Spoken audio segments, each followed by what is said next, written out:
I'm here actually on behalf of Federico Rosé, who is the head of the Materials Science Division. And of course, we talk together and I will express you our vision in relation to this division. Now, as already alluded to by Professor Mullen, yesterday, material science is important, and also famous singers like Madonna, they already appreciated that by this Materials Girl song. Now, if you don't look into what is material science, and I tried to look it up in the Oxford dictionary, but I didn't have access to it, so I looked actually at the Oxford University website, and there I found some inspiration. And there it says, material science is an interdisciplinary subject spanning the physics and chemistry of matter, engineering applications, and industrial manufacturing processes. Material scientists study the relationships between the structure and properties of a material and how it is made. They also develop new materials and devise advanced processes for manufacturing them. Then it concluded, material science is vital for developments in nanotechnology, quantum computing, energy storage, and nuclear energy, as well as medical technologies such as bone replacement materials and drug delivery. I mean, it's clear that material science will save the world. Right? It's really, I would say, central to many of also the problems that we are facing. But let's have first maybe an internal look about the division. We have about 108 members, but only 11 women in this division, which is, of course, something which is not acceptable, I would say. We are actually quite international in the sense that we are reaching our 80-20 European, non-European limit in terms of the membership representation. And it will not come as a surprise that we would like actually, obviously, to increase the proportion of women scientists into the division and also to work towards rejuvenating our division. And I think the only way to do that is by bringing in young members. Good, what is the role of science in society? I think before the break, many colleagues have already discussed that. We all know about the importance of education, science, and technology in our modern societies. We are facing actually the skepticism of part of the public. And one of the roles of the academy should be to deploy outreach efforts, but I will come to that within a few seconds. And in terms of materials science and how we can contribute, well, we are facing indeed an enormous challenge, which is sustainability. And if we look into the UN definition of sustainable development, it says, meeting the needs of the present without compromising the ability of future generations to meet their own needs. Well, is this possible? It's for sure a challenge. And I think you're all aware about the Sustainable Development Goals of the UN, and we have just highlighted some of them where I think material science could contribute. I will not go into any details, but it goes from quality of education, affordable, clean energy, climate action, industry, innovation, and infrastructure, and so on. Maybe it's too many, but it shows that material science is quite broad. But it's not only a dilemma which we're facing, it's actually a kind of a trilemma.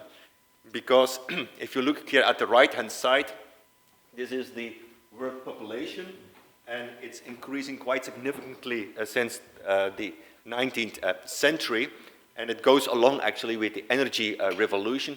And of course, we need a lot of energy to sustain our economy, but that has an impact, and not always a positive impact, on the environment. But in all of that, materials play a central role.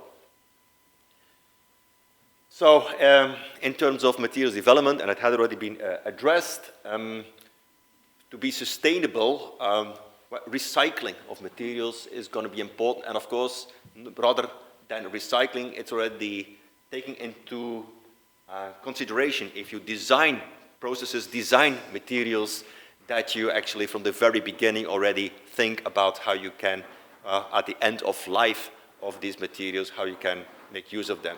And then you see here a number of aspects, such as focusing on biodegradable technology, low energy intensive technologies, replacements for scarce elements, green approaches, and so on.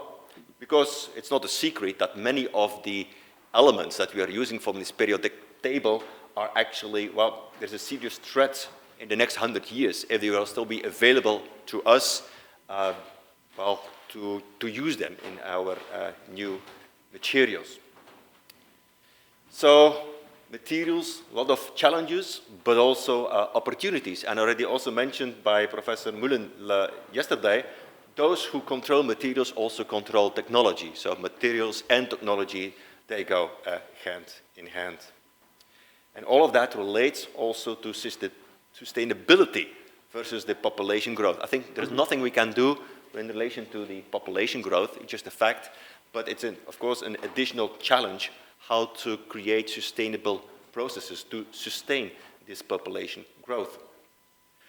This is a bit the same here, focusing again on the one hand side to the energy revolution, but also showing, of course, the increasing demand in energy sources and fossil fuels being still quite dominant over there. Of course, we know, I mean, being in this kind of energy crisis, there's of course an urge to go for more green, for more renewable energies. I think those percentages will change, but anyhow, overall, we will need more and more energy.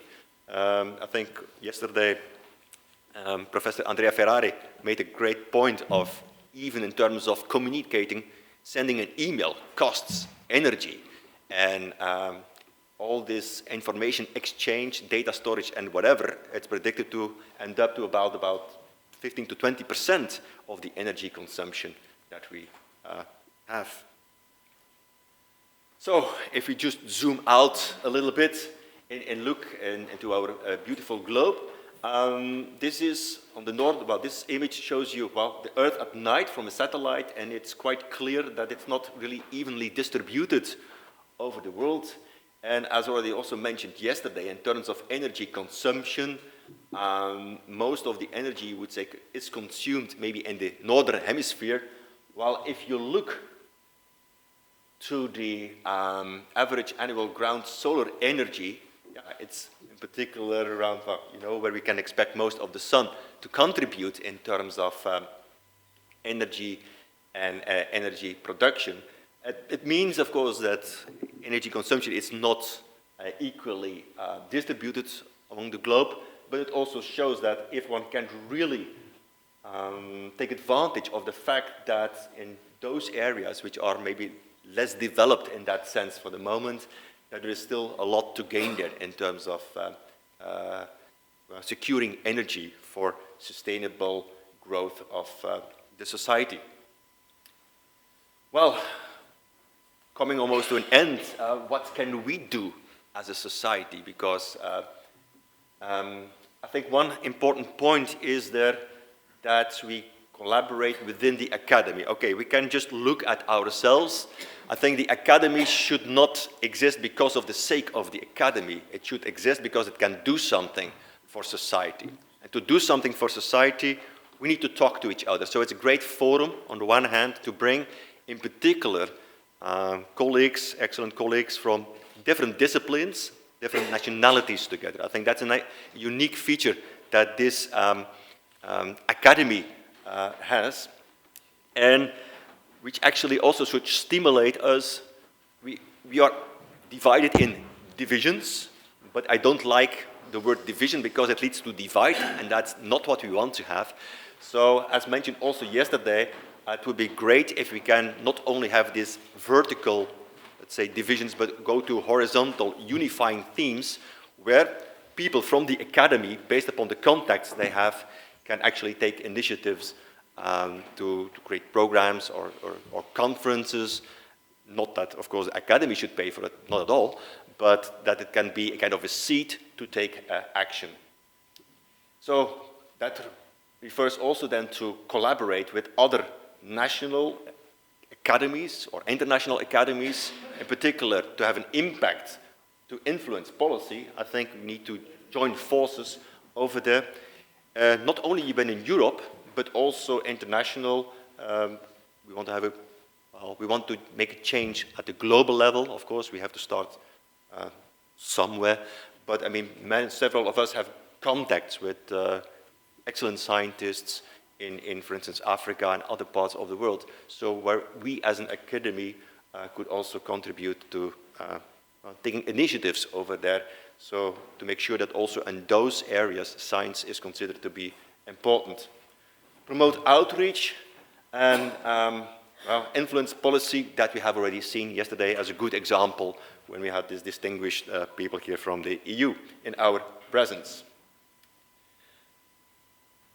Do we experience a crisis? I think so.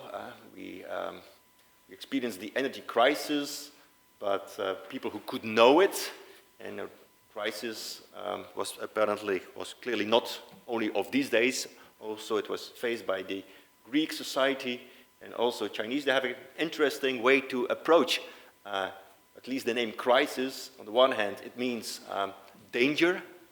On the other hand, it also, the second character, means opportunity. So in terms of material science and as an academy in general, I think we can contribute, or at least our role should be to also contribute in bringing some answers to crises in general. And I think the last take-home message is, again, that Federico Rosé is very keen to spread, and this is this one.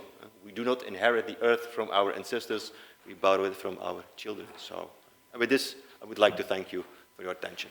Thank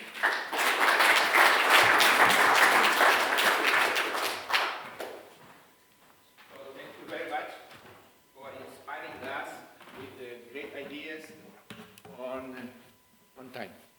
So I think we have time for questions, because Yes.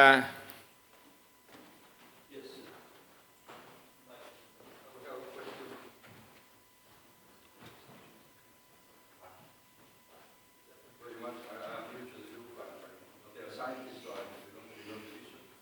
I mean, the whole idea of materials contributors to a better world, basically, energy, etc. is very relevant. Sorry.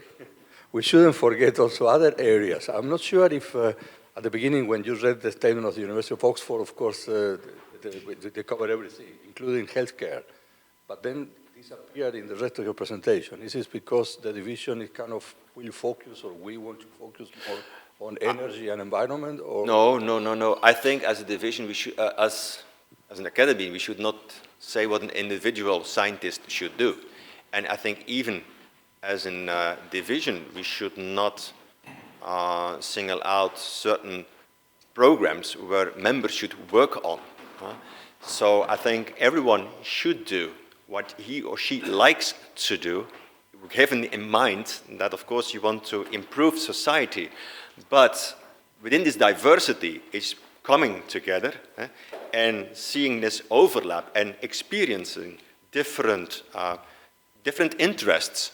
I think the important meetings are not those meetings where you are in your club of like-minded people, but in a club where you have people have different opinions and bring different insights. And all of those sustainable development goals are important. And I don't think as a division that we will single out one of them. And that's not, I would say that's not the idea. Right. Thank you. Tracy? I'd like to quote from you, provide unbiased information to the decision makers, and quote from Pierre, there are multiple interfaces between chemistry and other disciplines. But what is the reality? In societal discussion, for every opinion you find a professor. But for the opposite opinion, you find a professor as well. Likewise.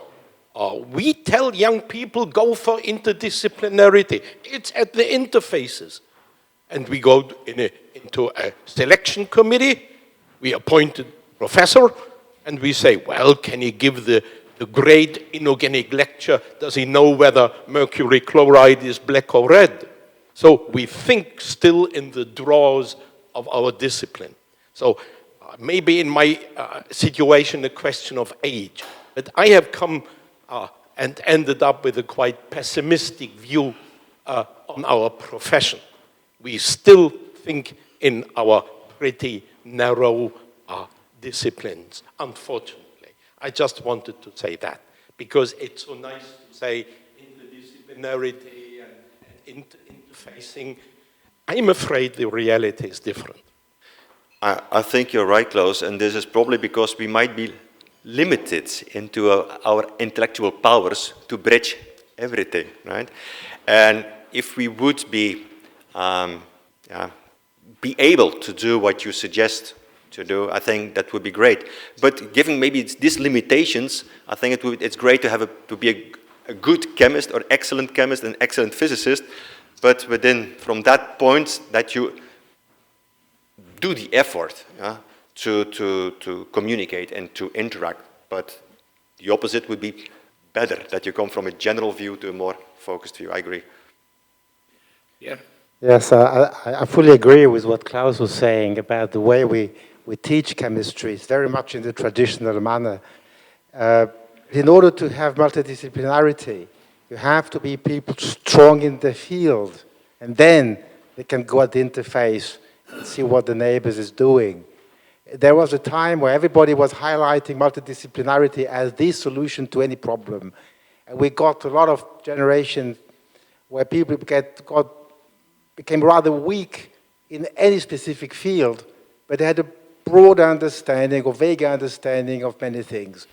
And it turned out that in the industry, for example, these guys could not get a job. Companies were saying, well, we need strong organic chemists, and we will provide the additional training they need to talk with the specialists in various fields. So that has been a very interesting experience that many universities have made. I think the multidisciplinarity or the interfaces become more apparent when the students enter the research cycles, the so-called third cycle, where then the topic they will be addressing probably requires some understanding of what other disciplines or complementarity techniques or knowledge is required. But in the classical teaching, I think we are still limited by the nature of the discipline, by the textbooks existing, by various things which are perhaps stupid in a way, but that's indeed the reality. You're right. So any more questions? I just would like to make a comment. I believe today in the education system we are living like a metro station, where in each station we can change the lines.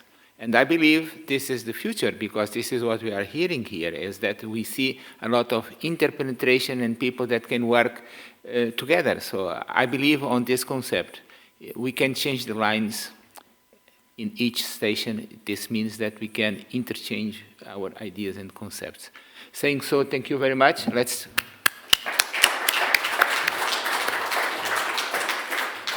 Now we will have Andre, the head of division of computational and information science.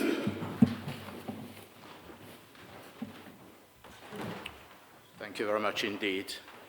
My name is Andre Sully. I'm based at the University of Oxford in the Mathematical Institute, where my colleague Jose Carrillo is based. I've been at Oxford for 37 years, and during that time there's been an incredible change in the field of computation. So I remember the time, and maybe I hate to use the word old, all the members of the audience might remember. I certainly remember the time when we were using handheld computers.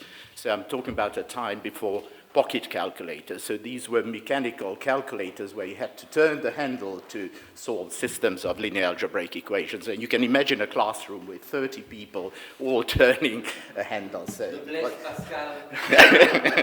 Merci. Yes, absolutely right. So it was a hell of a racket.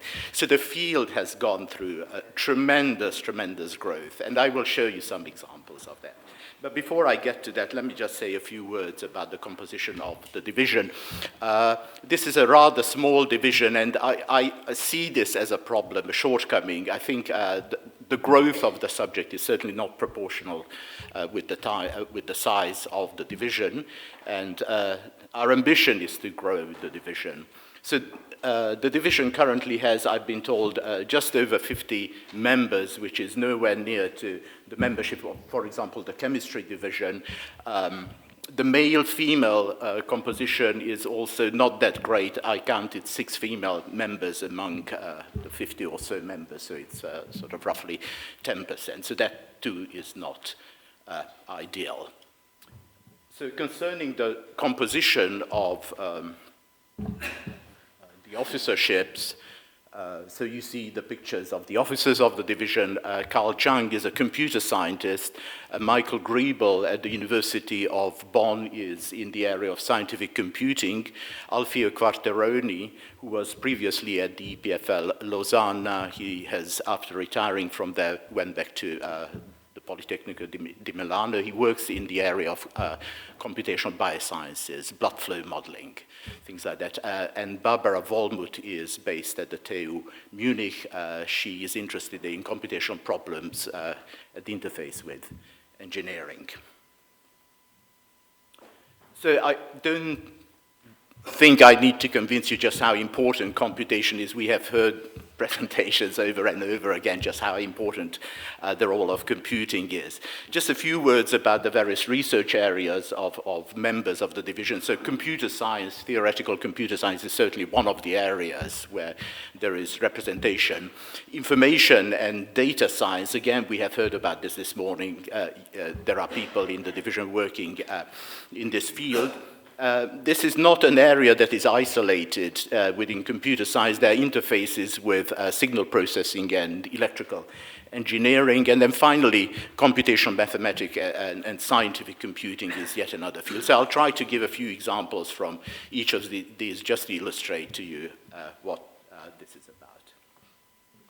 And so let me skip the middle paragraph where you see 2 words highlighted, accurate and efficient, and again there was discussion about this. Numerical algorithms, computational algorithms which are accurate and efficient are extremely important. And I don't need to emphasize the importance of computational techniques in the sciences. You see them everywhere, physics, chemistry, material science, life sciences, everywhere computers are used. So I mentioned to you the time when we were using these handheld calculators to compute things. I've listed a few supercomputers. The last of these, the Frontier computer, is what is called an exascale computer. So this is the 4th computer on the list. So it's a supercomputer, and you see the picture there on the slide. The size of this computer is 600 square meters. So that's the size of the computer. It cost $60 million to build this computer. And exascale computing means that this machine can carry out 1 quintillion arithmetic operations in a minute. So that's 1 million times 1 million times 1 million arithmetic operations in 1 second. So it's a huge machine. Now, I'll talk about the energy consumption because that was also something that was mentioned in the previous talk. So you might be wondering, who's paying for the electricity to run this machine? The energy consumption of this machine is 21 megawatts. So if you don't know what that means, I'll tell you on the next slide what 21 megawatts mean. So the processing power of these computers can only be fully exploited if you use really very efficient computational algorithms, because you don't want to spend your time computing on this, precisely because of the power consumption of the machine. So here's a graph that I found on the internet that is about energy consumptions of various computing machines. It shows on the horizontal axis the year, and it refers to the fastest computer in that particular year. It runs up to 2011, so it's not a complete graph to the date. on the vertical axis, you see kilowatts. You divide that by 1,000, you get megawatts. So if you look, for example, at, I don't know, 2011, the power consumption of the fastest machine was around 12 megawatts. This frontier computer that I mentioned to you has power consumption which is almost double that, so 21 megawatts. And if you look at the bottom, do you see this? So 12 megawatts translates into 50,000 households' energy.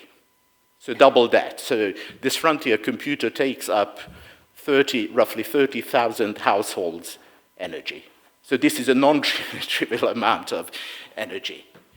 So this has huge impact. So as you can see on the top there, so for humankind to be able to progress in the simulations of complex phenomena, it is really essential to minimize energy consumption when we consider building these large machines. So that were my remarks about computing equipment. So let me just highlight a few more areas. So artificial intelligence is a rapidly growing area. It's an area that grows very, very fast these days. It is an area that is not without its theoretical problems. There are high computational costs, and so Jin Chao, who's currently holding a camera at me at the back, he and I had a discussion yesterday about the high computational cost of training artificial intelligence algorithms.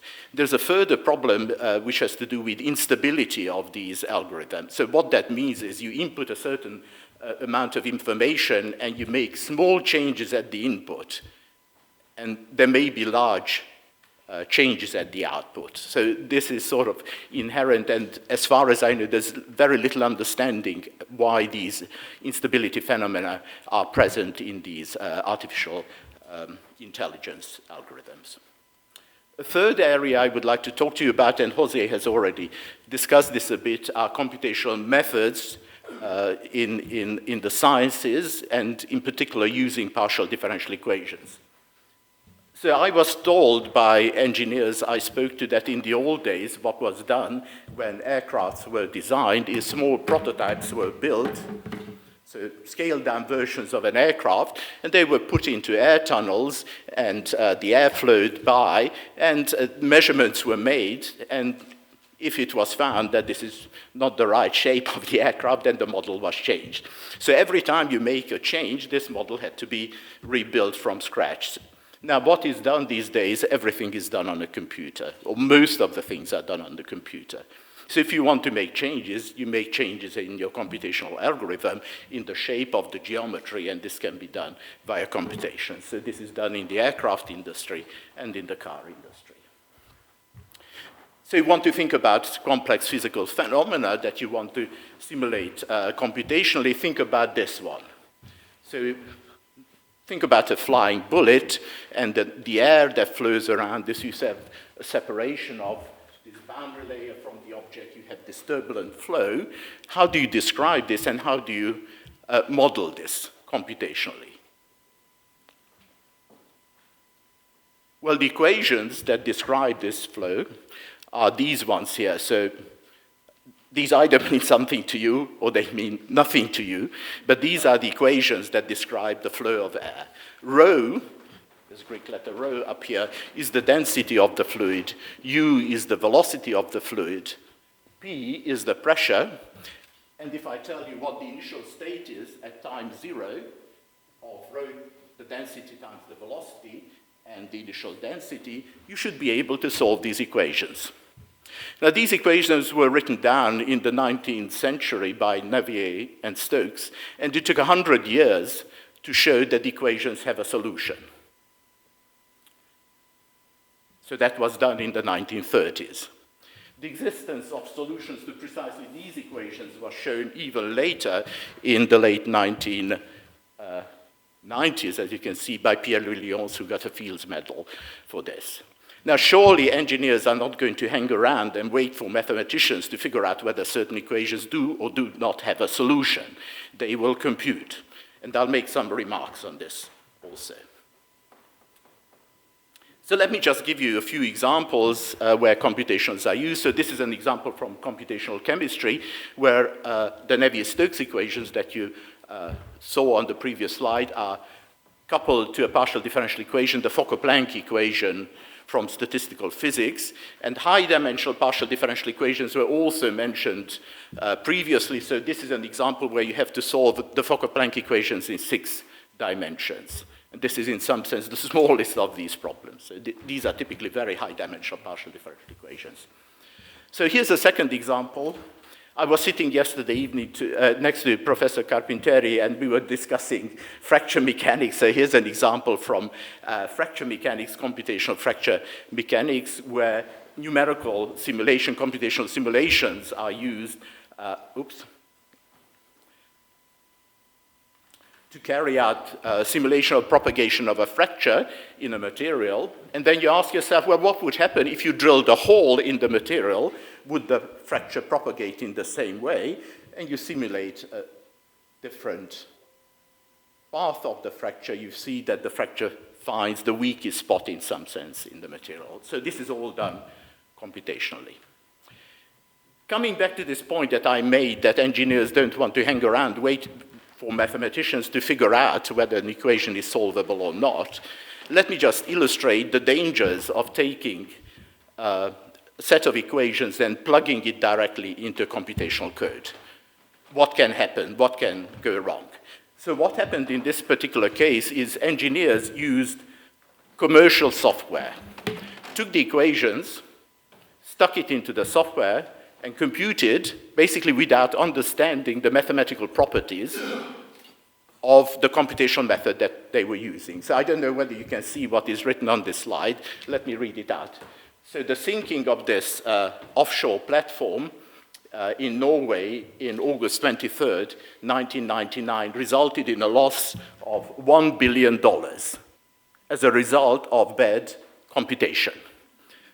So engineers were using a computational code which underestimated the load-bearing capacities of these pylons. So they thought the pylons will withhold the weight, and the whole thing collapsed. So it is not enough to compute. One has to reliably compute. So if I ask you to compute, fine, you will compute, but can you guarantee that what you have computed has some resemblance to reliability, to reality, and can you sign with complete faith that what you have computed will provide some guarantee? There are computations when you can't do this. So this is one when you are trying to simulate the evolution of the universe, and nobody will certify that this is reliable computation. Computational physicists compute. So this computation was carried out by Volker Springel in the Max Planck Institute in Garching in Germany. It was called the Millennium Extra Large project, and at the time this was the largest many-body simulation that could be carried out. So they were simulating 303 times 10 to the 9 particles throughout the age of the universe. So let me see if I can run this. So it was done on a supercomputer which was necessary to carry out these computations. So Rodrigo, I think I'm still within my time. So let me just run.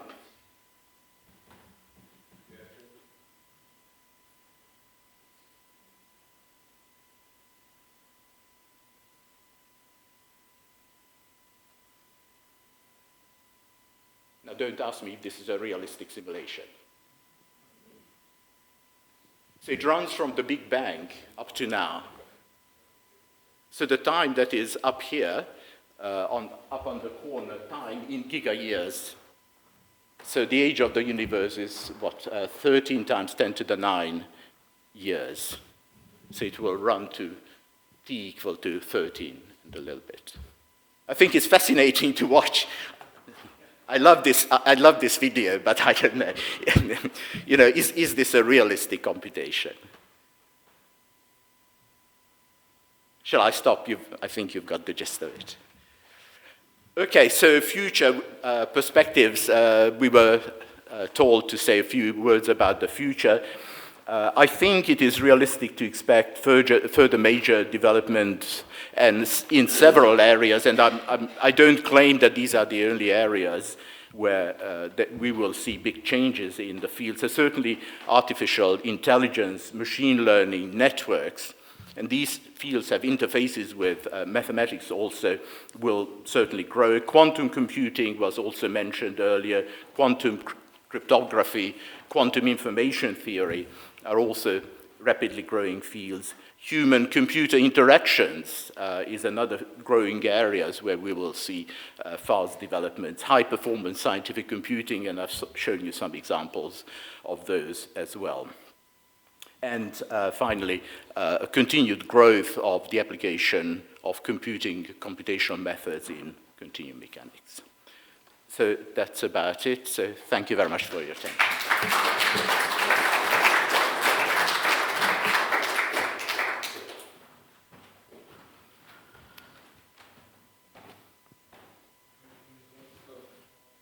Thank you very much. I think that we have plenty of time.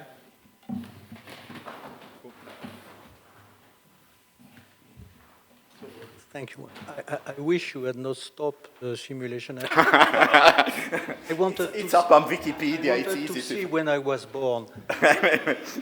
But no, more seriously, in fact, you correctly raise, in fact, the problem of energy consumption of this calculation. But clearly, this is a concern. But I would say, to balance a little bit the comment, that it has to be put in perspective, in balance by all the money that you gain by allowing to simulate beforehand what's going to happen.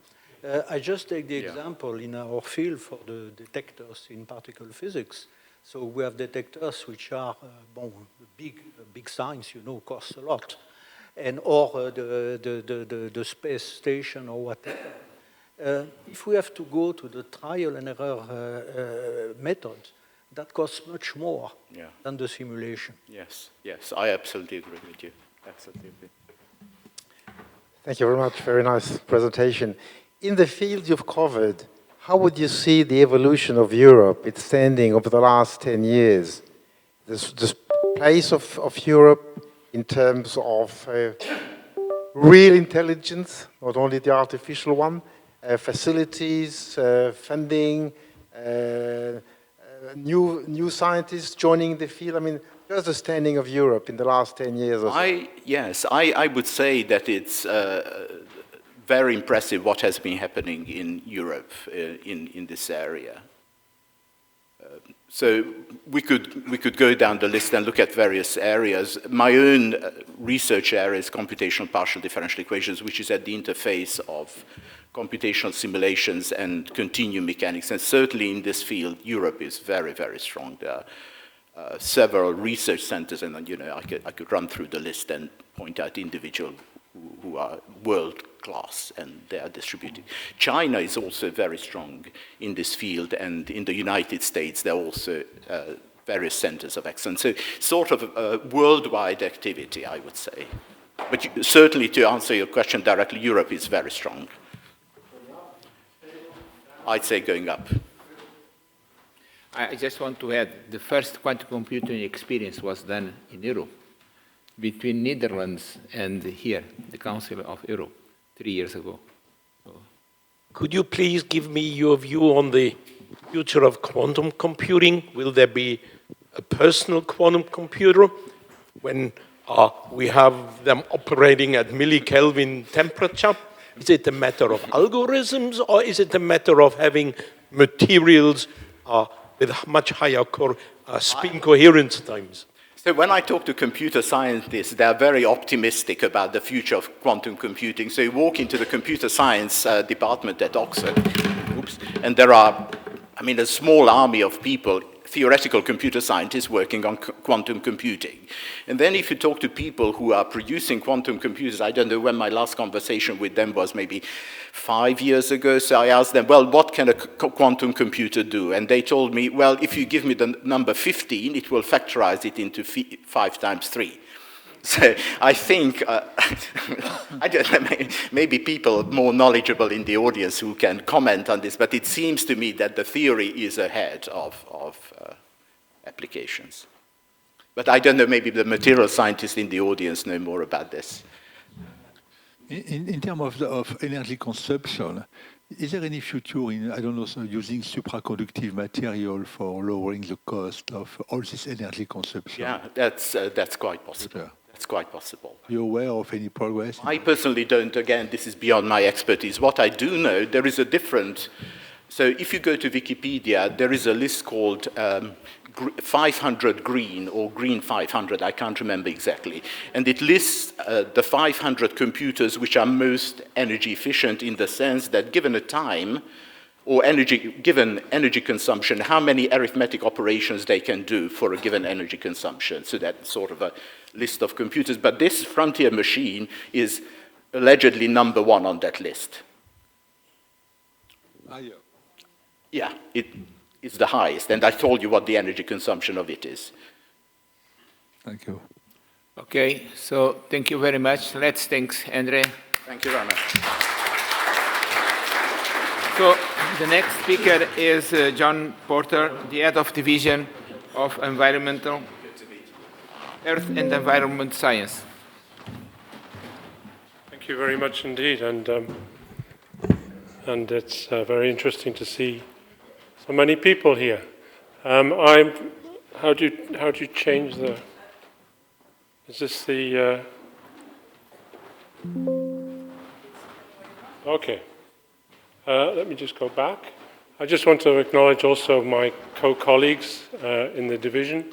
This is the management team, the head of the division, and thank you to them. Paul Tregouille is actually following us online, so we want to say hi to Paul. Yes, okay. Where are we? In 2009, John Beddington, who was then government scientist in the UK, came up with this idea of the perfect storm that we were facing in the 21st century. And they are, as we've heard before, also energy, population, and food. And of course, at the center of those that tri-EMNA, I think we heard it called before, is of course climate and climate change. The perfect storm. I wanted to just run through some of the activities that the division has been working with over the last year or so. I only actually took over the head of the division about a year or so ago. But recently in September, we had a very interesting and successful collaboration with the Chinese Academy of Sciences, which was basically organized by the people in the division who were interested in oceans, and Jean-Pierre Gattuso and also Paul were very involved in that. And it was a symposium, a workshop with scientists. It was done virtually. We were interested in ocean science and technology. Particularly, there was an interest in how one used artificial intelligence and other methods to look at oceans.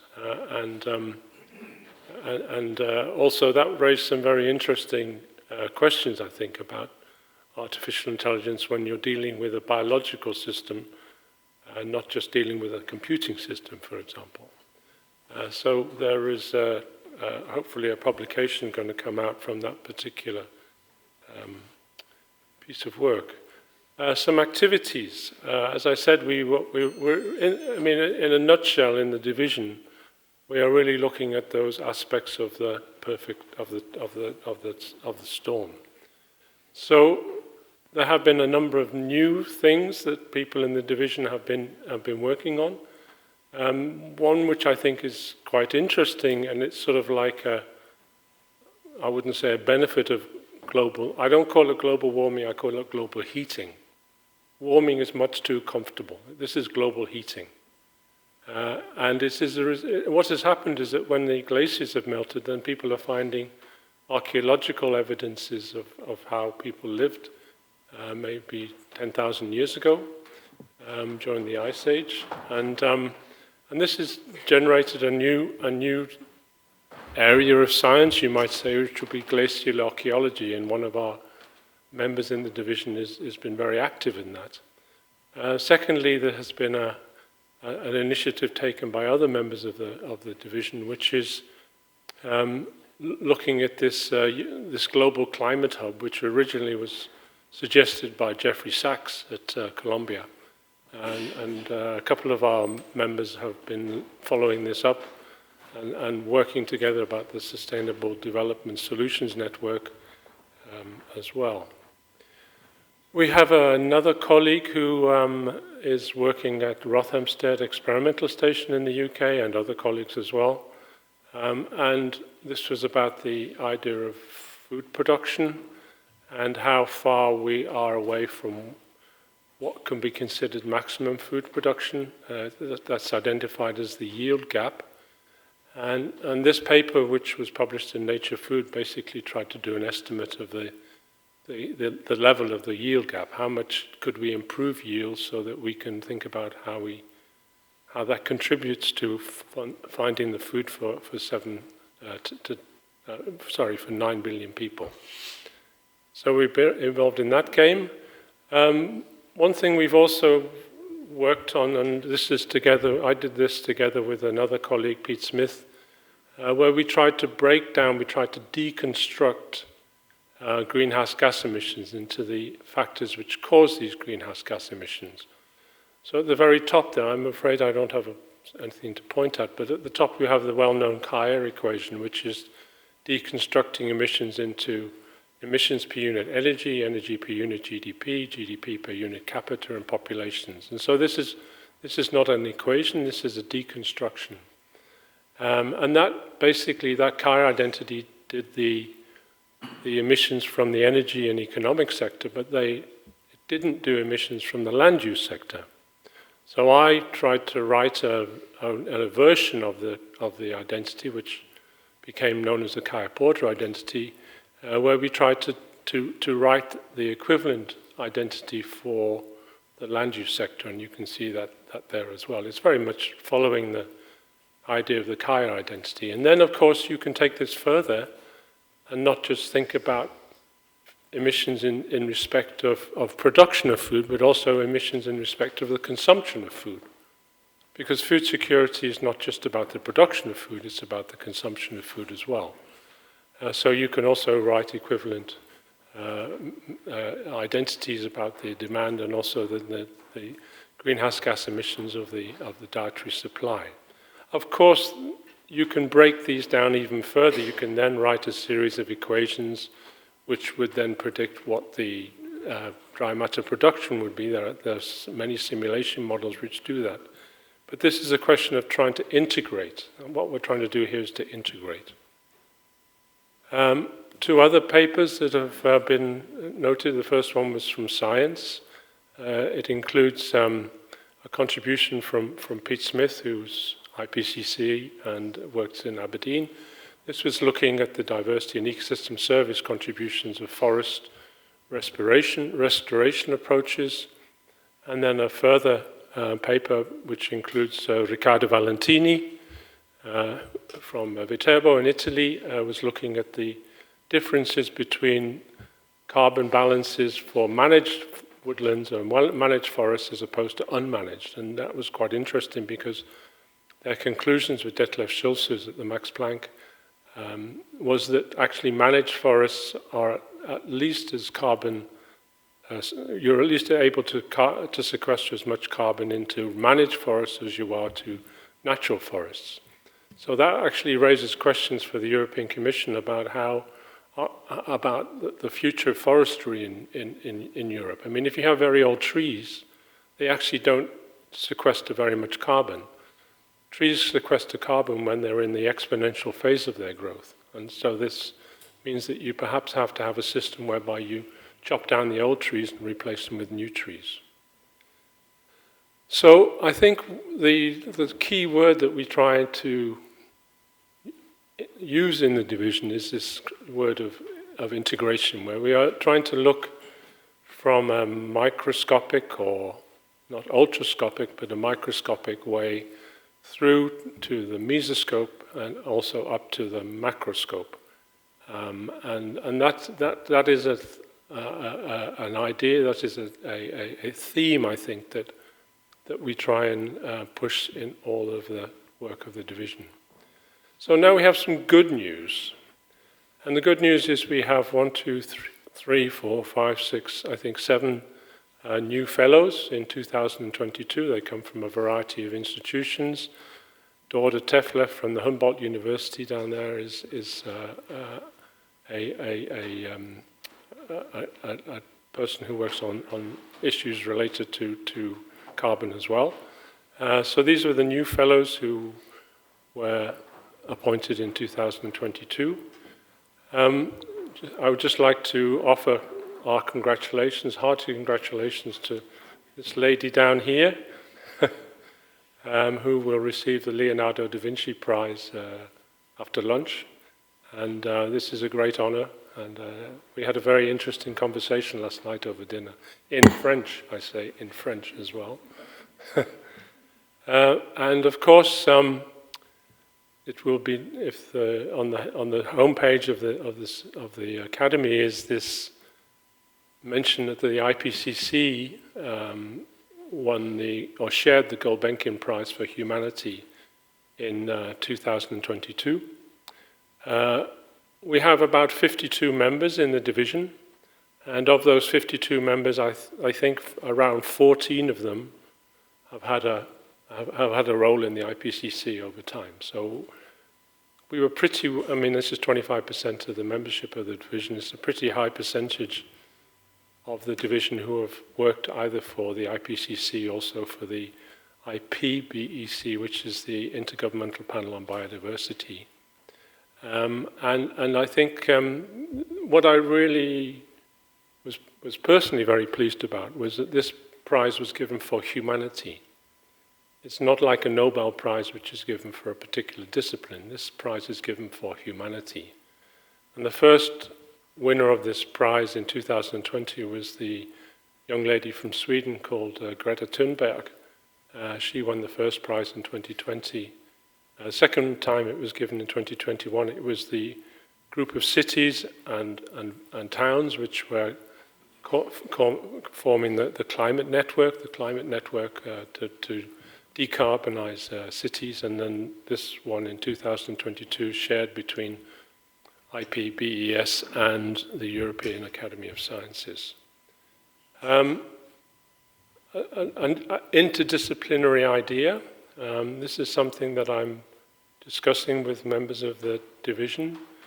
We hear a lot about banks who have to go through stress tests, and they did that particularly after the financial crisis in 2008. And that is a stress test, is whether the bank has enough capital to withstand an economic and financial crisis. And there's a whole methodology been developed by economists. But what I would like to see is an ecological stress test, which would analyze whether an ecosystem has enough biological capital to withstand global heating. So we can borrow an idea which has been developed in economics, and try and use it in an ecological context.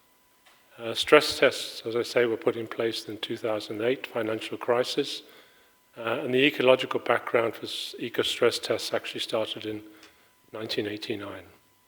And so I would hope that within our division, and maybe with other collaborators as well, to see if we can borrow this concept from economics and apply it to the global ecosystem. I know we have this idea of planetary boundaries, but this is actually asking a different question. The planetary boundaries are saying, can we go over a particular limit before things get dangerous? What we're saying here is, how much resilience, how much robustness is there in the planetary ecosystem so that it doesn't collapse? This is a very relevant question. And my last picture is, we had a very nice demonstration from Andre of the evolution of the universe. Well, I also like this combination of science and art, and this is a collage that I made when I was in Montpellier, together with some artists in Montpellier.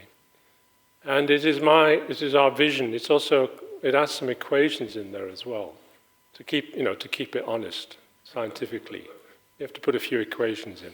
But this was our vision of how I think human beings, the brain of the human being in the center, has to make a decision about, are we going to go to the right of this picture, or are we going to go to the left of this picture?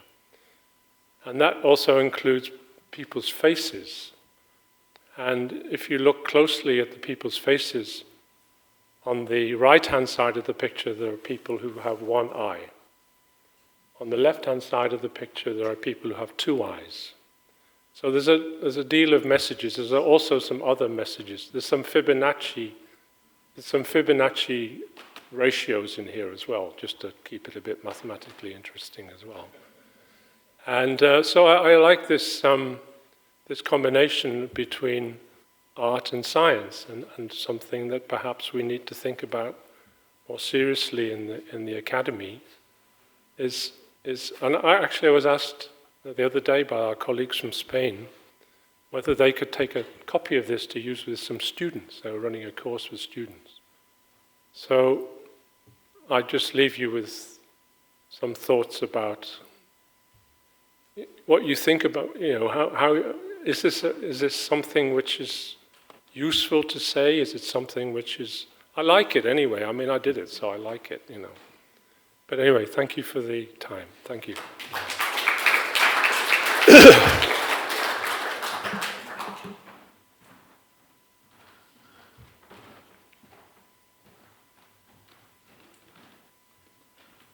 Okay, thank you very much, John. So now the talk is open for discussion. So we have Thank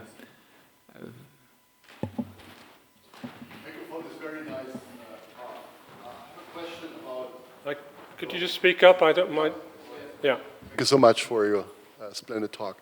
I have a question about the water supply in all this. I think this is a very fundamental question. What is the scenario on the water, I mean drinking water, and production of drinking water, drinkable water in the world for all these kind of problems we see in the food production and sustainable? I think our current consumption of water is unsustainable. And I think and I think, of course, food production has a big role in that. I mean, that's the largest use of water in the world. And but I think the mantra has to change from saying more from less. This is a mantra that you hear a lot, to a mantra which says enough from less. I think this is why we're trying to look at the consumption side of food security, not just the production side of food security, because more from less fits very much into the comfort zone of agronomists and crop scientists. This is what they've been educated to do. But I think we need to think much more about consumption, and we also do it for other reasons too, because of obesity and other factors which are linked to the amount of food we eat and also the composition of the food we eat. So I think this is also relevant for your question really about the water. It's not just a question of supply, it's also a question of demand. Hello. Yeah. I find your idea of the eco stress test very interesting, but do I understand correctly that you think that we still need such a stress test? I would think that we are in the middle of a stress test, as you call it, global heating. So I would think that quite a large number of eco stress tests are actually showing that a lot of ecosystems are not stress resilient? Well, would you say the same thing to economists? They have the reason for wanting to do it was I wanted to put the idea of a stress test between economics and ecology on the same platform, really.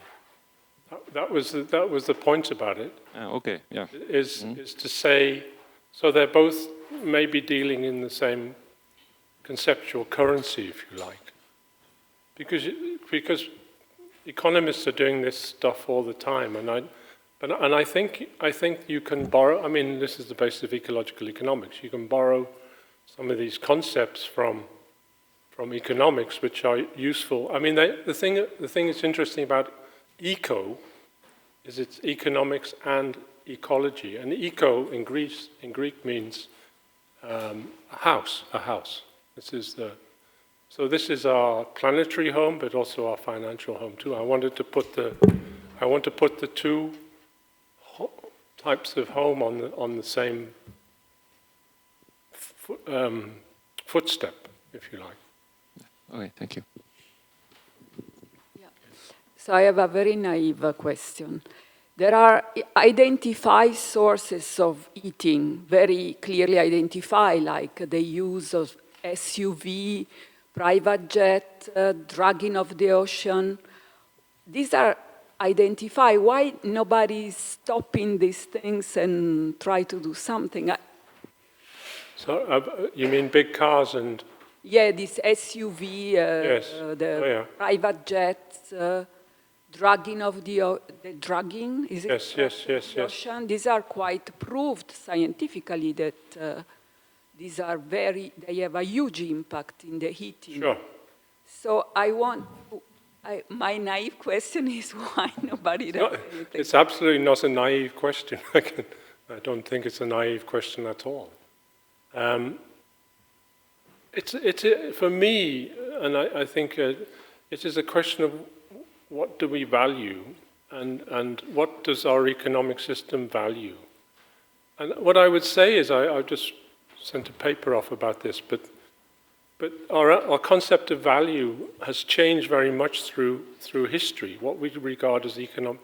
And if you go to the South Pacific, for example, the concept of value is in particular stones. You know, there have been many ways in which human beings have developed value, and now we have a system by which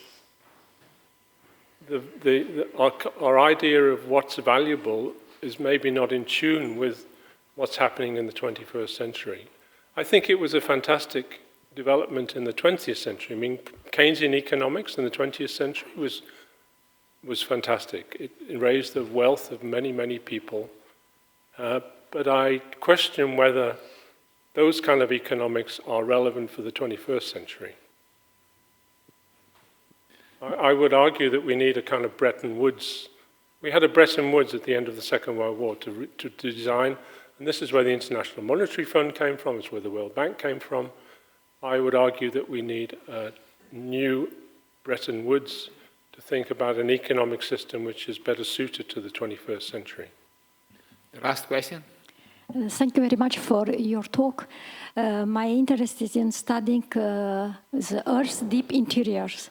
So the question is, how can we build a model of the Earth system in which what is happened under our feet at 3,000 kilometers can well be integrated with what is happened at the Earth's surface and nearby the Earth? I'm sorry, I didn't quite understand your question. Can you just say? About an integrated model of the Earth in which we can put together what has happened under our feet. Yes. At 3,000 kilometers or at 100 kilometers, so what is linked to earthquakes, volcanoes, and so on, with what has happened at the Earth's surface, changes the formation oceans and atmosphere. But people have done this with the general circulation models. I mean, the CMIP models they started off as being very basic models, and now they become more and more sophisticated. They have an ocean component, the land component, the exchanges on the land surface are not as well done as on the ocean. The ocean exchanges are much better. But there is a CMIP 6, what is it? I don't know what CMIP, I forgot what CMIP stands for, but there is a group of climate modelers in many parts of the world who are just addressing the questions that you're asking.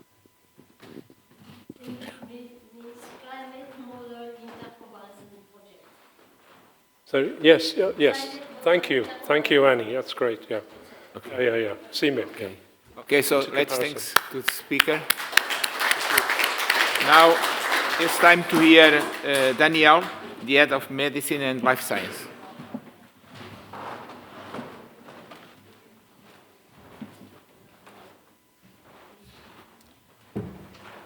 So, I suppose this is hello. Yeah. Suppose this is the way to move forward.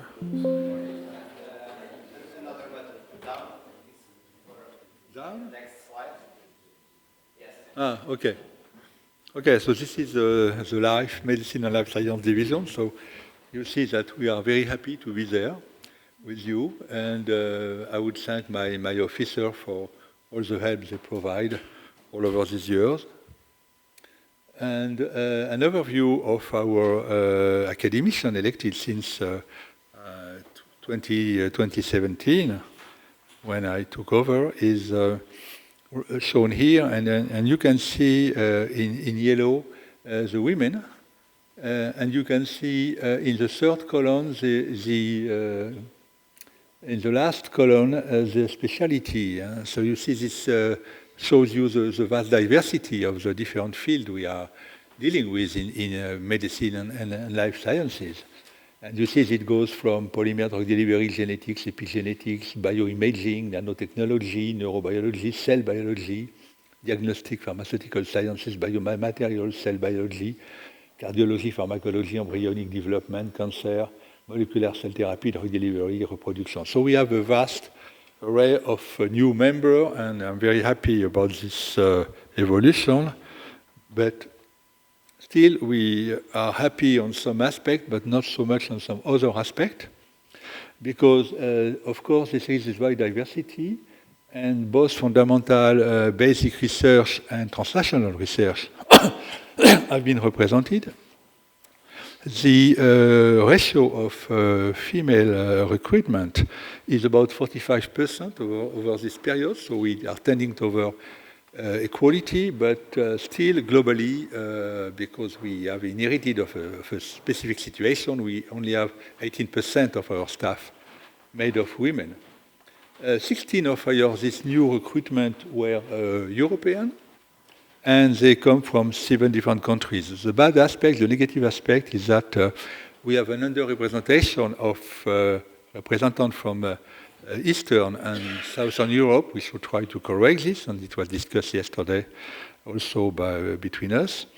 And there are absent, namely plant biology, agrobiology, biotechnology, biodiversity, and what John showed really shows us that we need to staff our division into these different specialties, disciplines. So basically, in a very short and a fast way, because lunch is approaching, the activity, several activities we have been involved in.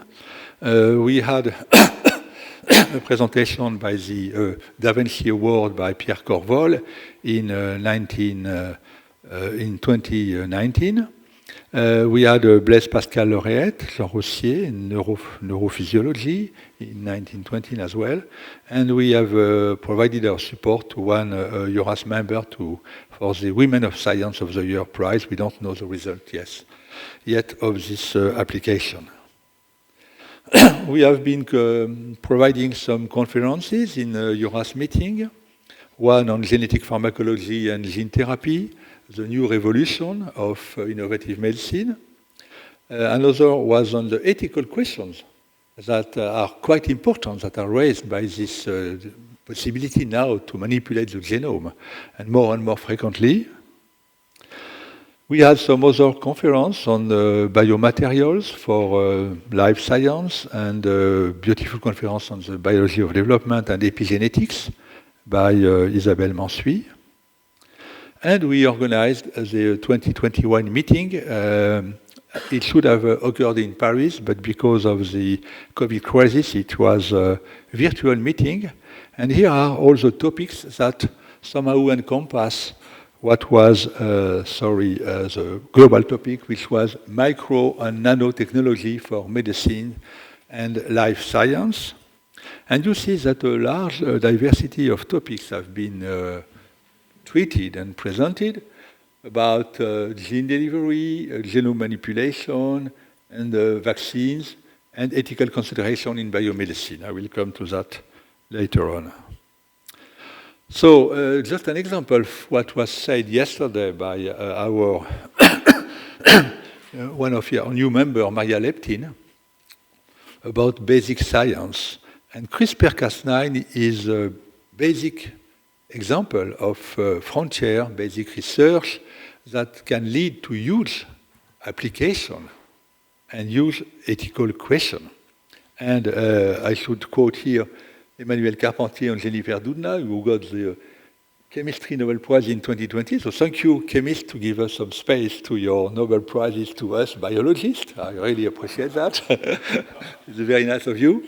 And she is a typical example of a real European scientist, because she majored in Pasteur Institute, where she had her PhD in Paris, and after that she went to Vienna, Umeå, Sweden, Hanover, Brunswick, and then Max Planck in Berlin. So she's a truly European international female biology scientist, and I really want to congratulate her, in spite of the fact that 3 years before a Nobel Prize, I invited her to join the Eurasc Academy, and she did not answer to me. So, but still, I think she is a very good example of fantastic science. So this CRISPR-Cas9 story that was discovered is using an exquisite way to target one single spot on a chromosome of several billion bases and to cut it only at one location. And when you cut the chromosome, you can either repair it. So if you have a genetic defect, you can repair it to a normal sequence, or you can destroy the using of pathological genes. So this is an incredible tool to really do what you want with a living organism, with all the application and problems that can be linked to this kind of discovery. And maybe I did not mention it, but this was found by out of real basic science on the immunity of bacteria against viruses, which are called phage. So bacteria, they have a way to remember that they have been infected by viruses and to fight against viruses. And this is their tool to recognize invading phage and to fight against it. So again, this is really an illustration of what basic science can bring, because of course nobody would care about the immunity of bacteria. We don't, even we would like to suppress the immunity of bacteria. Okay, so this leads to a spectacular array of applications. I will not go into the detail, but drug development, gene surgery, fuel, food modification of course, bioproduction, and materials, animal models, genetic variation. Everything is open to this incredible new technology. One application is presented here is people that were allowed, that could destroy the HIV gene, which is, as you know, incorporated into the genome of people which are chronically infected. So this would be a definite way to cure the lymphocytes, the immune cells of these people, because with CRISPR-Cas9 you can enter into the T lymphocyte or progenitor cells and destroy the HIV genome that is inserted into this, the cells of the patient. And even going further to science fiction, this is a clinical study, the first clinical trial that occurred last year, of curing somebody which has a genetic disease, a rare disease, transthyretin amyloidosis, which is a life-threatening disease, and that not only genetic people, but many old people begin to have transthyretin accumulation into their heart, and into their vessels, and so this is a major cause of death, actually. And this is a major concern, how can we treat this amyloidosis, this accumulation of the transthyretin protein into the genetic patient, but also in older people. And what these people have done is that they have made a viral vector, and they have inserted into it CRISPR-Cas9 to target the transthyretin gene in order to destroy the transthyretin gene in the liver, because it is the liver that produces transthyretin. And actually it works, because injected as low as 0.1 milligram per kilogram, so it's about 7 milligram of virus, which is nothing, which destroyed 52% of the production of the pathologic protein in the liver, and this for a permanent manner. One injection, complete cure. And this is with a slightly higher dose, 87%. So these people see their level of pathological transthyretin in their blood drop by 87%, and basically they are cured, because it has been found that their level of accumulation of amyloidosis is decreasing with time. So this is a fantastic advancement, but this causes a lot of ethical issues. I'm not going into the detail, but of course we have really to deal with all the ecological, the effect on the environment of introducing a modified organism, and the ethical implication, and also, do we have enough safety level to clinical application? And actually this trial raises many questions, because we are changing the genome of these individuals in their liver, and what happens if there is some toxicity that can be detected in 2 or 3 or 4 years? So we have to wait for, and I think we have to at least scrutinize these 6 people to see how they will go over with time, and this is a real fascinating story and advancement. Another interesting story is, of course, you know about the COVID vaccine, and it was alluded to. So the mRNA vaccine is now a way to vaccinate very efficiently by compacting messenger RNA into lipid nucleoparticles. And these were developed for a rare disease, transthyretin amyloidosis, the same, because the idea was to knock down the production of transthyretin, but not with CRISPR-Cas9, with what we call a silencing small chemical oligonucleotide, which is presented here. And I have no time to go into the detail, but this small molecule, which is derived from natural oligonucleotide, is able to silence the production of transthyretin in the liver. But for this, it has to be delivered by a vector, and these lipid nucleoparticles were developed for 15 years to treat transthyretin amyloidosis. And the interesting point is that when the COVID crisis arrived, these tools were already here. So why did we have in 2 years an mRNA vaccine? It's because for 20 years people worked on transthyretin rare disease. So you see there is a lot of interconnection here. And I would like to say that chemistry played a key role absolutely into this kind of drug strategy. This is a kind of molecule which is injected, and an incredible number of chemical modifications have been introduced and have been found to be very important for the efficacy of the drug, for the sustainability of the drug in the body, for the good biodistribution of the drug in the body. But also what was interesting, for instance, this 2'-deoxy-2-fluoro here on the ribose gives a very, very interesting property of resistance to degradation. But if you give too much, you have liver toxicity. So there is a fine-tuning of how much fluor you can add, 1 out of 2, 1 out of 3, 1 out of 4. So you see there is a complete interconnection between chemistry and biology. And of course, some other chemistry was introduced for the mRNA vaccine, because 5' capping is a chemistry, and it was shown to be very important to improve the mRNA, the efficacy of mRNA, and also the use of pseudo-uridine instead of uridine, which is another chemical modification of the messenger RNA, was found to be absolutely fundamental to avoid the side effect of this mRNA vaccine, because for 20 years we were thinking of mRNA vaccine, but these were creating a very strong inflammatory response that we call an interferon response, and there was no real immune response because the cells that were getting the mRNA were destroyed by the inflammatory response. And what we found is that Weissman in States, and also this woman who is working for BioNTech now, Hungarian woman, European, that went to America and now is back in Germany in BioNTech company. They found that adding pseudouridine, changing the uridine of mRNA to pseudouridine, was completely ablating the interferon response and still maintaining the immune response to the messenger RNA. So these are key discovery on basic research on how to mRNA works, on how to improve mRNA, that found a very, very easy application. Okay, so this is the last application. I am still on time.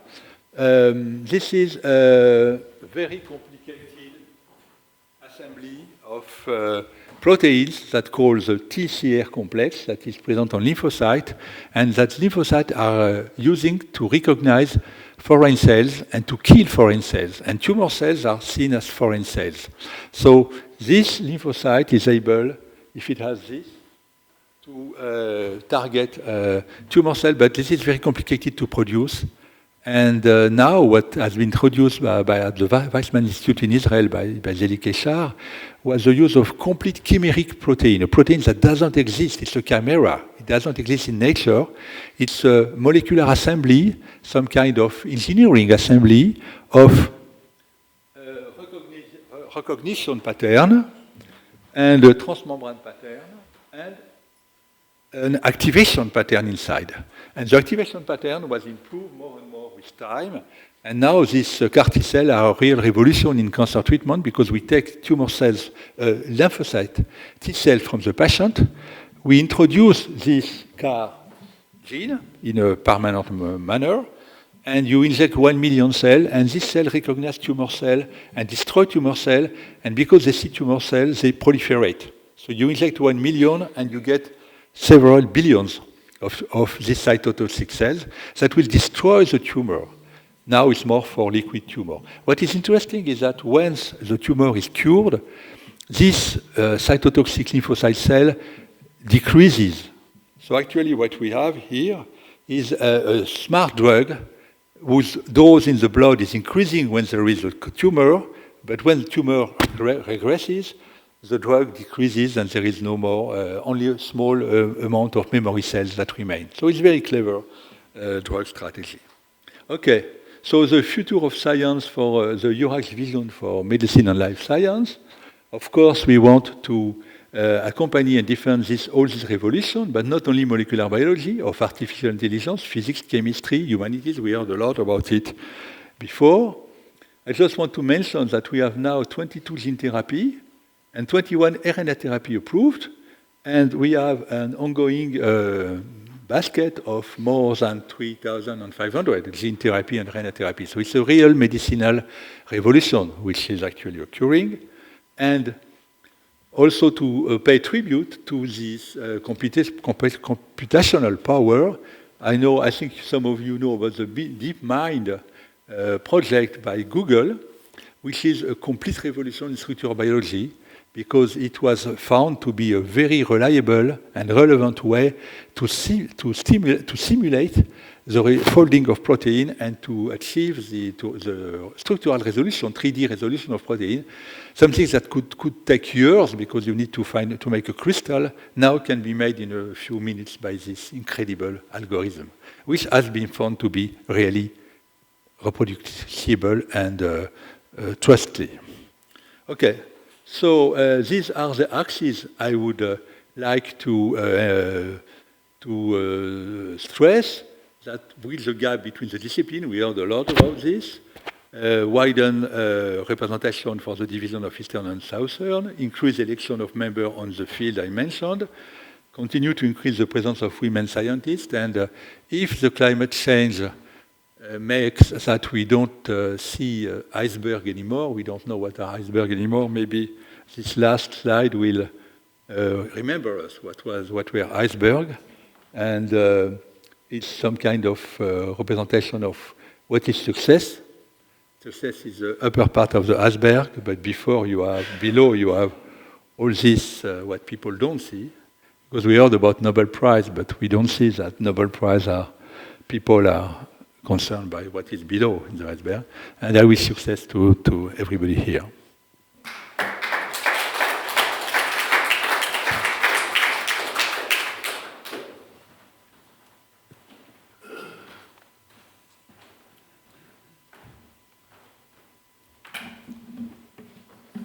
So thank you very much, Daniel. Makes our rock solid. So, yes.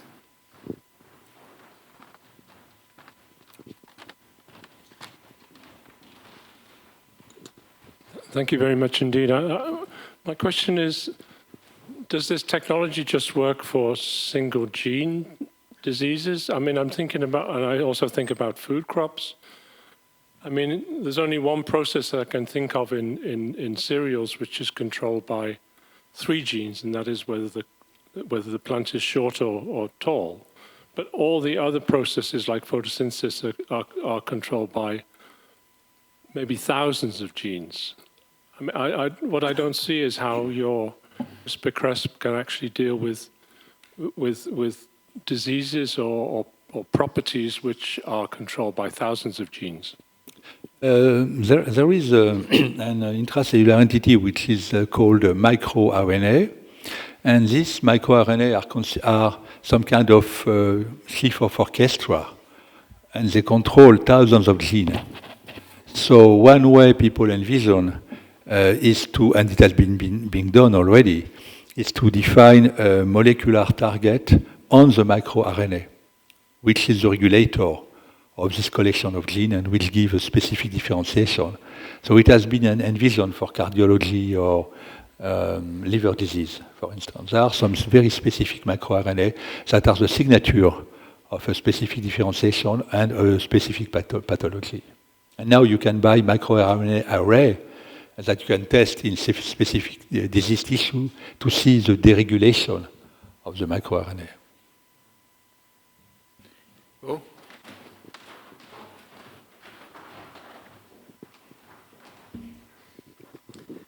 So thank you for this presentation, which illustrates, in fact, something which has been said at several occasions, that actually let's say the modern approach of medicine integrates a number of technologies which are coming from other fields, other domains. And here again, I address the role that we in Eurasc could play in the interacting with the European Commission. Because I notice that in the European programs, healthcare is such an important concern that basically all the call for a project have a topic which is healthcare, which is related to healthcare. However, in the reviewing process, we have a problem. I think there is a problem in the fact that if it is clearly in the healthcare domain that the project is submitted, it is reviewed by medical doctors, I would say, by people working in the healthcare system who don't necessarily understand very well the potential of nanotechnology. There is a lot of nanotechnology in what you do, of imaging instrumentation and things like that. On the other hand, if we focus this kind of project, interdisciplinary project, on the technical side, nanotechnology, instrumentation for medical imaging, etc., the reviewer don't understand a single word about medicine. And we have again this problem of multidisciplinarity. Everybody is calling for multidisciplinarity, but the system is organized in such a way, in a vertical way, with relatively opaque barriers between the transversality. And this is, in my view, one of the problems that we have to address to the European Commission to it's nice to say, to jump multidisciplinarity on each chair, but in fact, the system has to be adapted to that. And so far, in my view at least, it is not. Well, Paul, thank you. But may I remark that myself, I'm a reviewer of many European grants, and there are always 3 reviewers. And in case, for instance, of medical imaging, and as vice chairman, we have to choose. And so if I have a medical imaging project, I choose as external reviewer 1 biologist and 1 engineer. Imaging, and we have keywords, and another one is about in between or whatever. And after that, you have the 3 vice chairmen. So you have 6 people. So my feeling is that we have enough interdisciplinarity, at least at what I see as the level of the area, European Commission. It's not only 1 reviewer, it's 6 people with different minds. So. I agree. Some word, I want to use this nanotechnology for medicine. Of course, you can have maybe 1 reviewer which comes from the medical field, but it will be completely isolated, let's say, among the other one. And the reverse is true.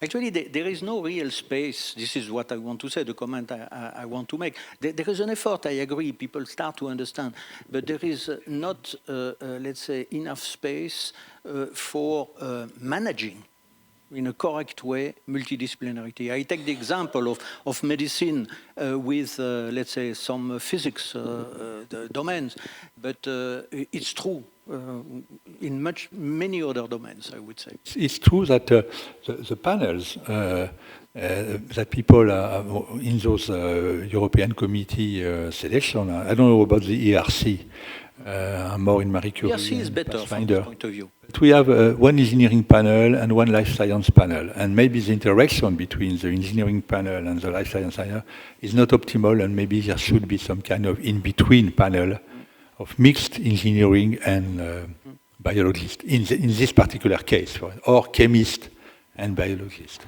or chemist and engineering sciences. I have here also someone in ERC. There are someone else that can support me. When you go to look to the propositions, we can also ask to the other guys from the other panels to look after when we think that there are some cross, and he knows this better than me. At the interface. Yeah, but also in other. Than ERC, you can ask people from other panels to participate. Yeah, and it's also, you have the experts in the specific field, but also you have the generalist view, which is also something which, in this case, is very important.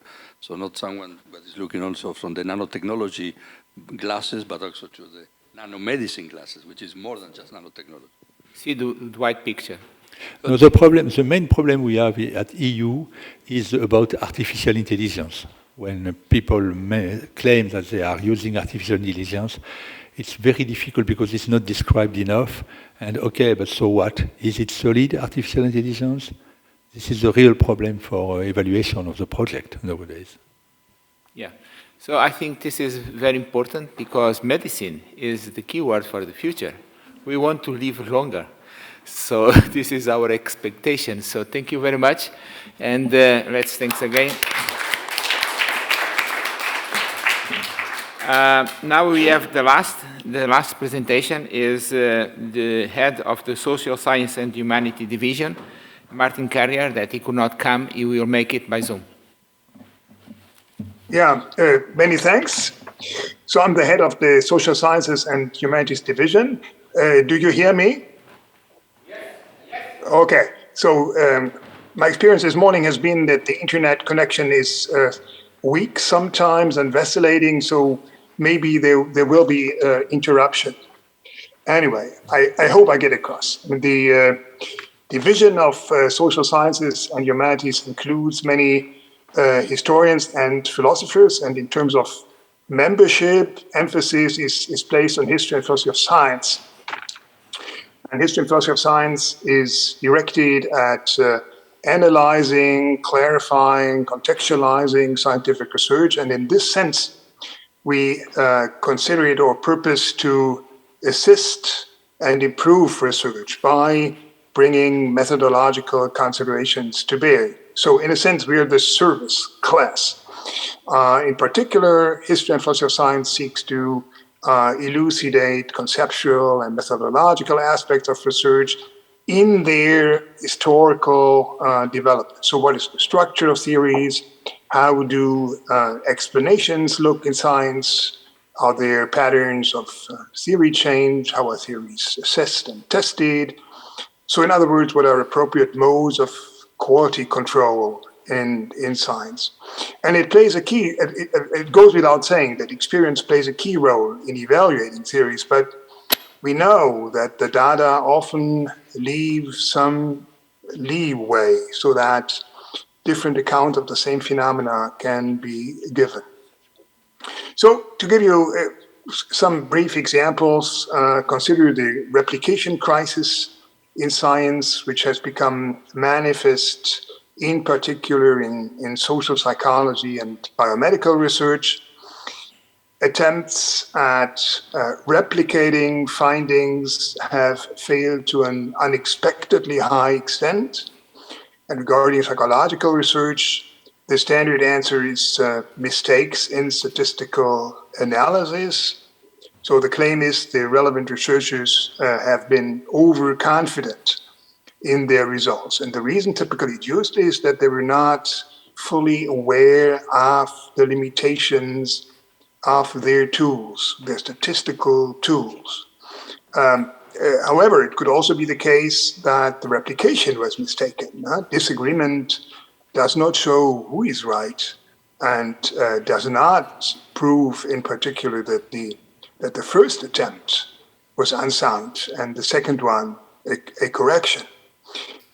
At a more conceptual level, it is clear that in the social sciences, complete replication is not possible. The subjects are different. They act under different conditions. These conditions are supposed to be relevantly similar, but what does this mean?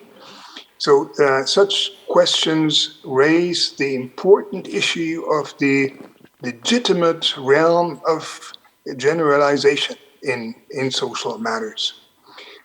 Do historical changes and in thoughts and attitudes make people respond differently? So in this case, neither the original experiment nor its replication would be erroneous. Rather, cultural differences, cultural changes would be responsible for behavioral changes. You would not deal with a mistake, but rightly track psychological transformations. And the matter looks different with respect to biomedical research. In this field, the primary suspect underlying non-replicability is commercialization. So the standard narrative is that research on medical drugs is subject to strong economic pressure, which might narrow the agenda of research, encourage sloppy quality control or tendentious judgments, and could overshadow the quest for truth. And it's a fear among scientists that politics, that the economy is not willing to pay for advanced theorizing and persistent quest for understanding, which means that the fear is that the quick and dirty results might be more appreciated than the need and painstaking derivation that is a little beside the practical point at hand. So commercialization is thought to undermine the demanding test procedures inherent in respectable research. And such worries have been made more tangible by pointing to biased topic selection, So a preference for patentable solutions in pharmaceutical research and methodological failure, so one-sided study design or data suppression. Thus, conventional wisdom has it that medical drug research in pharmaceutical companies was superficial, not sufficiently checked, driven by the lure of the quick buck, subject to funding bias, while university research was solid, slow, painstaking, and trustworthy. And this judgment has been changing in the past 20 years in a twofold way. First, it is claimed in some quarters that the pressure of practice exercises a beneficial influence on research by pushing research out of the area of cherished, idealized problems toward the challenges of complexity. So the pressure of practice drives research away from epistemic complacency by exposing it to real life situations that are replete with distorting influences. And the second thing is that the academic career system is blamed today for epistemic deformation. So researchers in the private industry complain about the unreliability of alleged findings produced by university research. So biomedical companies seek to take advantage of university research by converting fundamental discoveries into medical drugs. They peruse relevant journals and attempt to identify commercially exploitable results. And when they actually try to put these findings into practice, they often fail. And the usual explanation is that the career system, the academic career system, turns around publications at high-ranking places and not about viability in practice. So researchers who are driven by fierce competition seek to secure their jobs by publishing astonishing, exciting outcomes, even at the expense of doubtful justification. So it is the question worth pursuing: what is the impact of economic influences on research? And the traditional view is that the pressure of practice hurts research, but contrasting voices identify beneficial influences, while others blame the structure of the academic career system. And another matter that members of the SSH division emphasize in their research is science communication. And it is an important challenge today to preserve or regain public trust in science. As a number of polls in Europe have shown, science enjoys a high reputation among the public, but this bright picture darkens if surveys inquire into the trustworthiness of scientific results in practical matters. Nutrition, health, the climate. So when science comes closer to the personal life of the people, its findings are met with doubt in parts of society. Thus, with respect to some fields of knowledge and to parts of the wider audience, science suffers from a lack of public trust.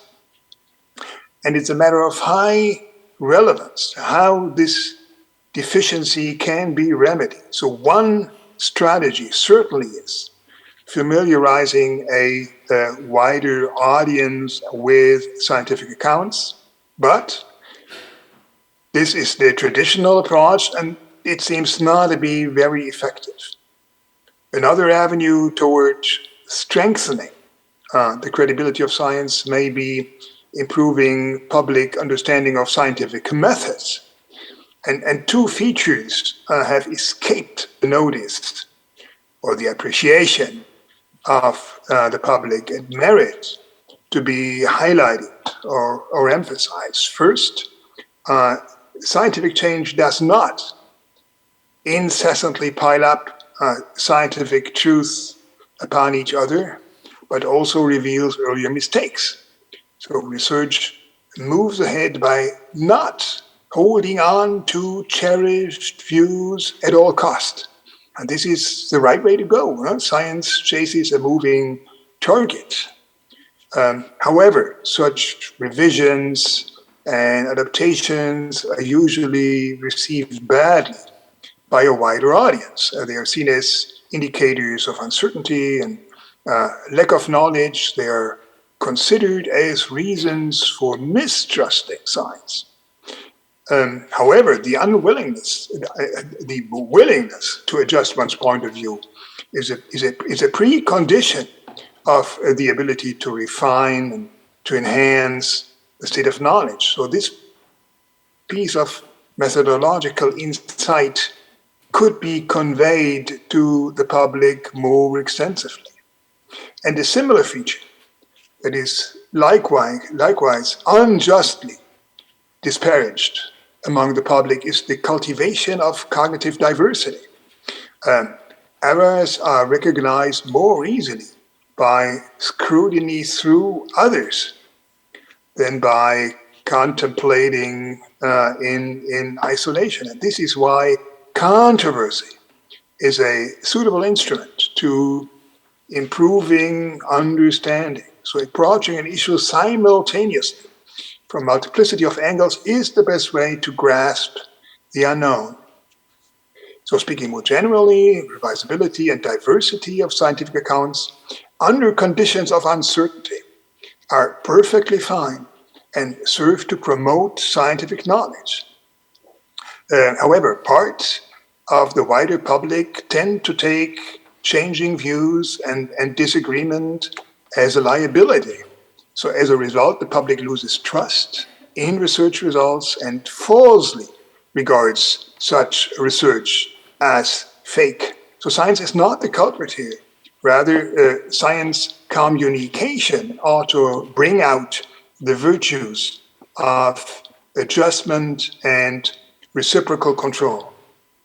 And these examples hopefully suffice for conveying the idea that the SSH division has services to offer to other divisions. In order to make our aspirations more conspicuous, we have proposed as a division a conference on science in the social arena, how to secure public credibility, to the Center for Interdisciplinary Research at Bielefeld University, where the general meeting in 2018 had taken place. And if this proposal is successful, the conference will take place in October next year. And one of the goals elaborated in these proposals that we have submitted is to open or to continue a debate between SSH scholars reflecting on science and, well, real-life scientists working at their desks and benches. And if someone among you should be interested in being part of this endeavor, please contact me. Thank you very much.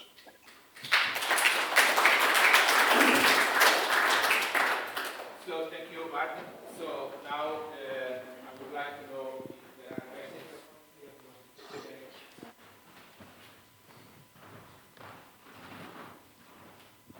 So, if you can hear me, I hope. Yeah. Well, first of all, thank you very much for this excellent talk. And as I said this morning, I really would like that we work more closely with you. I think this is very important, and I would like to insist on the perception of science in the public that you have addressed in your talk. And one of the problems I see is that the scientific approach proceeds through an accumulation of doubts. And what the population wants, are certitudes. And doubts is frightening for them, actually, for the people, generally.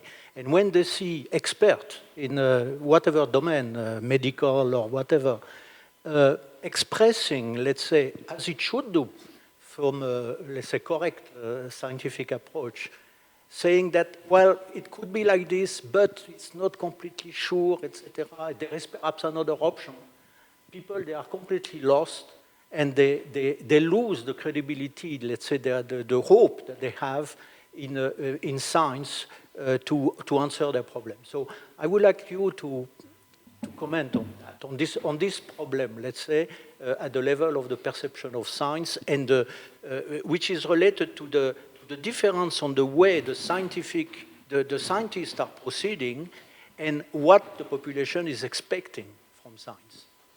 Yes, I think you're completely right. I mean, there is a digitalized understanding of scientific confirmation to the extent that either something is truly certain or it's worth nothing. It's completely uncertain.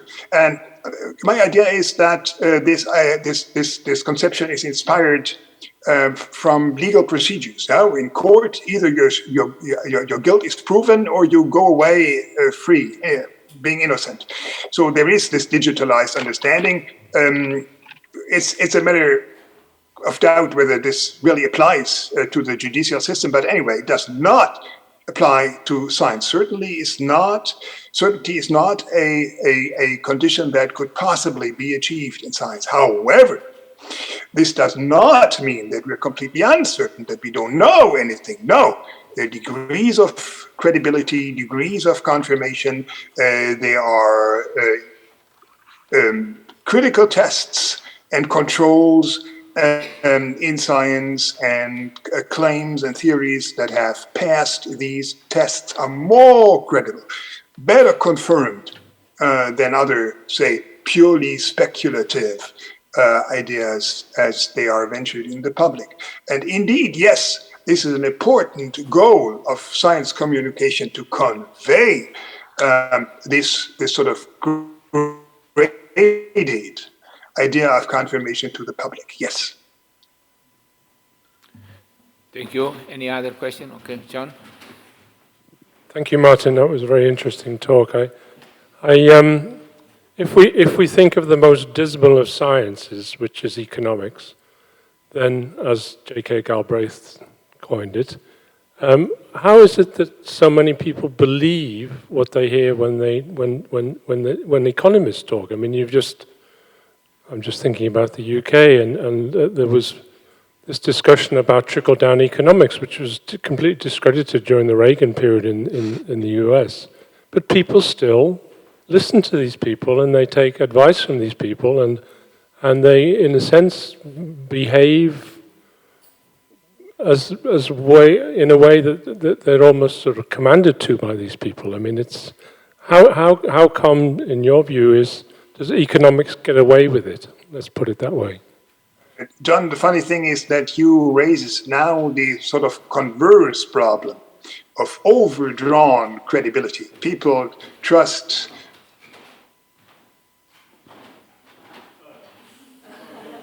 So, hello, we cannot hear you.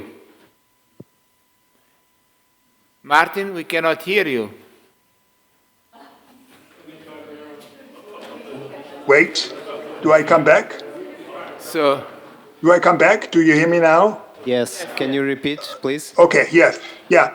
John, the funny thing is that you raised the converse problem to the one I try to raise, namely an overdrawn trust in science. Yeah, I mean, people overestimate the credibility of scientific accounts, and this may be true in this particular case. And the remedy, to my mind, is, well, increased plurality. Increased plurality. I mean, you have a rather narrow spectrum of approaches and accounts in economics. Yeah. So when you sort of increase or enlarge this spectrum, you get more trustworthy results. Yeah, because I mean they sort of in the controversies between these different factions, I mean they improve their understanding, and the results that come out of it, well, they should be trustworthy to the general public. So it's a one-sided selection of schools of thought and approaches that is at the heart of the problem, as I think. Okay, so thank you very much. We are just out of time. Thank you very much, Martin.